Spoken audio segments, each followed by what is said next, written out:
kwamba our governor, our chief whip, all members of parliament led by the chief whip, waheshimiwa wote, leo mimi niko na maneno mbili peke yake.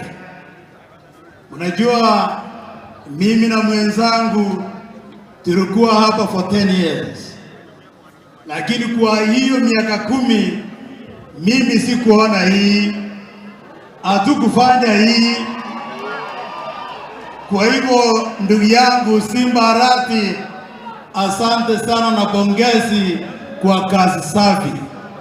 Sasa mimi ninauliza, kama Simba amefanya hii yote, mbona tusimupe nafasi yake amalize miaka yake 10 ama namna gani?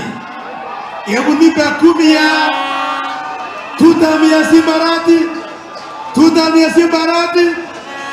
Asanteni sana.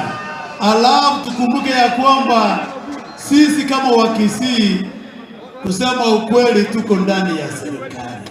Sasa tuchunge sana, tusidanganywe, tutoke ndani ya serikali tukienda tuchudu na hata wapi.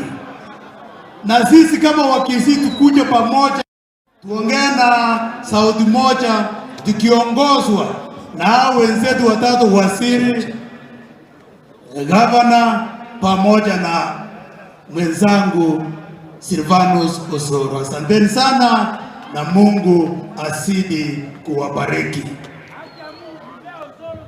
Haya, Otisa anapokuja, tafadhali tutaheshimu Vicar General wetu, President wetu Ongige na Pastor Muruabe wa